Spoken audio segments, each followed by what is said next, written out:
Ubutayu bwa Misiri buratuje, igicu cy'umucanga kiradogereye, izuba riracana ryererutse nk'inkoni y'ubwami. Aho ni mu gisate cy'isi gihishwe n'umucanga, haravugira amateka ahatagera inyoni iguruka. Aho umutima wa muntu utinya kugenda wenyine nijoro, aho niho hazamukiye amateka ibitangaza by'ibihe byose, piramide za Giza cyangwa se piramide za Misiri.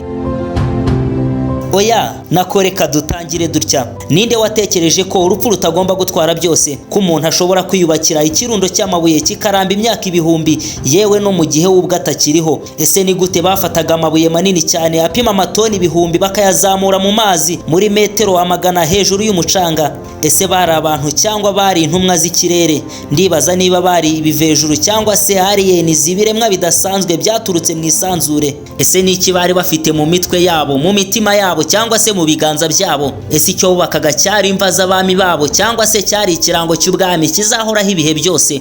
Ese icyo bubakaga cyari igicumbi cy'ukwemera cyangwa cyari ikigeragezo cy'ubwenge bwabo? Ese ibuye rishobora kurusha umuntu kwibukwa? Ese igikorwa cy'ubwenge gishobora kuramba kurusha uwagikoze? Mu gihe isi yose yibagirwa, piramide zo ziribuka, zibitsa amateka y'ibihe, zibitsa inyandiko zikuze kurusha izindi zose ku isi, zibitsa amajwi y'ibihe, zisakuza mu mutuzo ziduhamagara. Buri wese iyo yumvise amateka yazo ndetse n'ibintu bidasanzwe bizivugwaho, yifuza kuba yagira amahirwe yo kuzisura byibura rimwe mu buzima.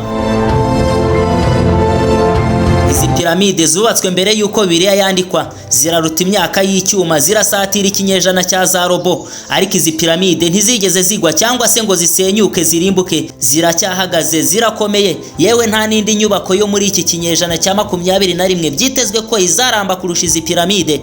Byose ni muri iki kiganiro. Kora subscribe, like, share and comment, komeze kuryoherwa n'ibiganiro ndetse n'inkuru zidasanzwe tukugezaho.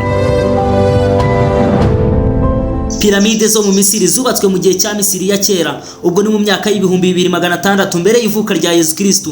Piramide nini yubatswe muri zo ari nayo yamenyekanye cyane mu mateka y'isi, izwi nka piramide ya Khufu cyangwa se Great Pyramid of Khufu, iherereye mu mujyi wa Giza. Uburyo piramide ya Khufu yubatswe ni ihurizo rikomeye ryananiye ibisekuru n'abahanga gusobanura kugeza amagingo aya.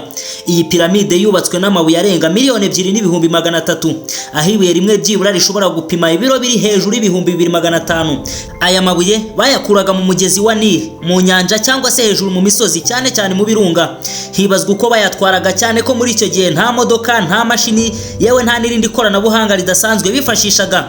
Ahubwo habayeho ubwenge bw'abanyamisiri, ubumenyi bw'ikirere ndetse no gushyira hamwe kw'abakozi barenga ibihumbi 40. Aba ntago bari abacakara nk'uko abantu benshi babivuga, ahubwo bari abakozi b'umwuga bazi neza ibyo bakoraga. Piramide ya Khufu ari nayo nini muri zo, ifite uburebure bwa metero 146. Kugira ngo ubyumve neza, uramutse uyishyize mu mujyi wa Kigali cyangwa se mu Rwanda, yaba ariyo nyubako ya mbere ndende mu gihugu, kuko ikubye Kigali City Tower inshuro hafi 2, byumvikanisha uburebure bwayo. Iyi piramide yubatswe ku buryo izuba rirasira ku ruhande rwayo neza, ndetse n'ukwezi kuzamuka nijoro kukayirasiraho. Ibirenge byayo bihura na kapasi, igikoresho gipima amerekezo y'isi. Ibyo byerekana ko abazubatse bari bafite ubuhanga mu by'ubugenge ndetse n'ubumenyi bw'isi, byari birenze imyaka yabo muri icyo gihe. Ubundi igitekerezo cyo kubaka za piramide cyavuye hehe? Umwami wa Misiri Pharaoh Djosel, uyu yari umwami udasanzwe. We yizeraga ko urupfu rutagomba kuba iherezo ry'ubuzima bwe. Nibwo yatekereje ko agomba gusiga yubatse imva y'agatangaza azashyingurwamo, ikazasigara mu mitwe y'abantu ibinyejana byinshi. Pharaoh yari afite umuhanga w'umuenjeniyeri witwaga Imhotep, kandi yari anasobanukiwe cyane iby'isanzure, cyane cyane inyenyeri. Kubera ubuhanga yari afite, benshi bamufataga nk'uvugana n'Imana. Umwami Pharaoh niwe yifashishije. Imhotep yaravuze ati, nimunyemerere nzubaka urusengero rugana mu ijuru, ahazajya hashyingurwa umwami, maze roho ye izamuke nk'izuba ry'igicuku. Nuko piramide ya mbere itangira kubakwa. Ibi ntabwo byari bisanzwe, yari ifite amagorofa 6 azamuka nk'inzira ijya mu kirere.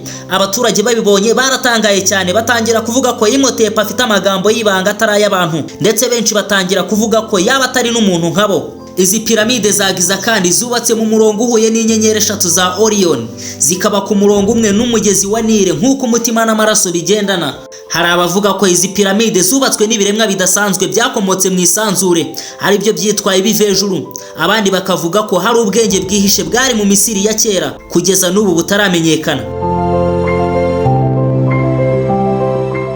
ibanga rya piramide za Giza ntiryigeze rimenyekana. Uburyo bazamuraga amabuye apima ibiro 2500 hejuru ku nyubako ipima metero zirenga 140 nta mashini bifashishije. Hibazwa uburyo bakuraga aya mabuye hasi mu mazi y'inyanja hifashishijwe ubwato bw'ibiti gusa, nabyo bikabirinda ihurizo. Hibazwa n'uburyo bakuraga aya mabuye muri kilometero zisaga 800 kure cyane y'umujyi wa Giza nta modoka ihari, nabyo bikabirinda ihurizo rikomeye. Ibyo bigatuma abantu benshi bavuga ko hashobora kuba harifashishijwe ibiremwa bituruka mu isanzure. Muri piramide ya Khufu harimo ibyumba by'ibanga. Kugeza n'ubu abashakashatsi baracyashakisha chamber of knowledge yabiri cyangwa se icyumba bivugwa ko kibitsa amabanga y'ubwenge bw'isi. Muri iyi piramide boherejemo robo mu mwobo muto cyane, bahasanga icyumba cy'amayobera aho harimo urugi rufunze n'ibuye. Kugeza n'ubu abashakashatsi ntibarashobora kumenya icyaba cyihishe inyuma y'iryo buye. Abantu benshi bavuga ko ubwenge bwakoreshejwe mu kubaka izi piramide burenze kure cyane ubw'ubushobozi bwa muntu wo muri iyo myaka ya kera. Hari ibitekerezo byinshi bivuga ko izi piramide zibitse ibanga ry'ikiremwa muntu, harimo uko isi yashinzwe n'ubumenyi bw'ikirere. Izi piramide zishinzwe kubika amakuru y'ukuntu abantu basanzwe bashobora gusohoka mu mibiri yabo cyangwa se ibyiswe out of body experience. Ubwo ndavuga kwiyambura umubiri wabishaka ukawusubiramo.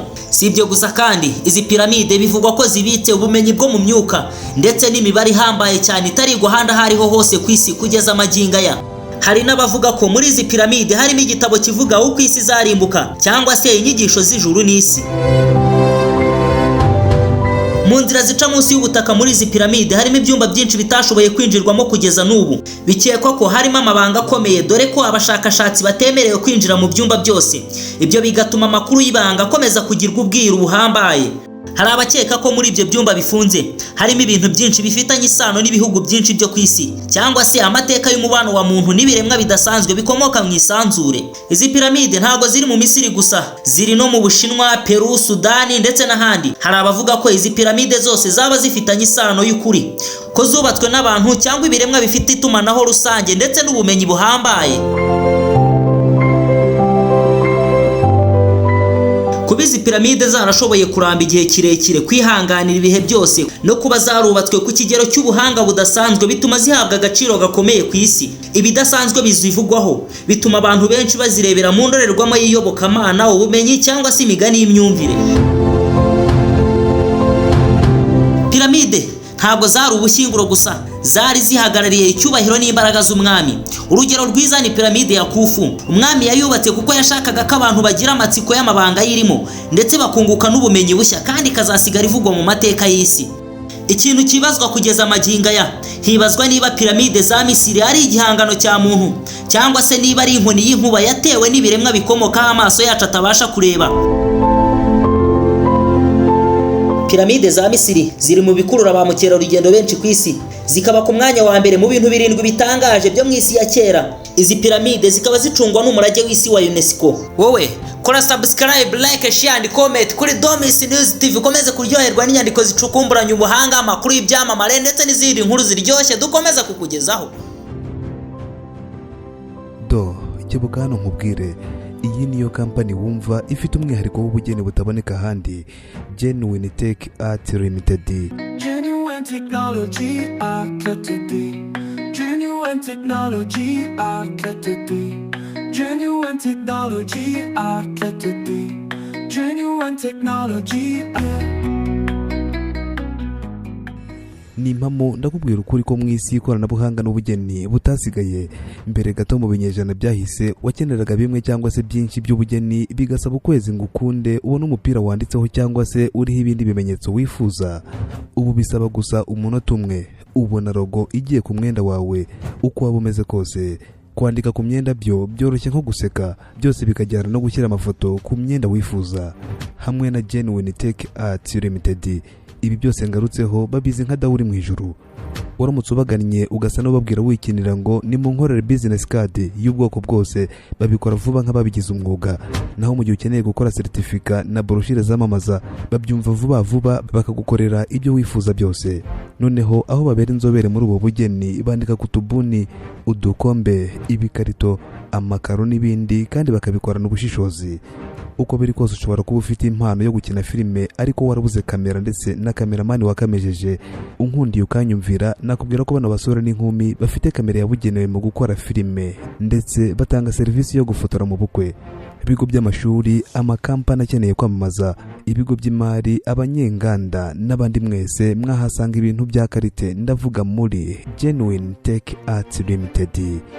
Nukenera kubabona ubasange hano. Mbere na mbere andika iyi nimero se ubasange kwa Fabiane ahahoze hakorerwa ibizamini bya demarrage. Genuine Tech Arts Limited ni inzobere mu bugeni butangaje.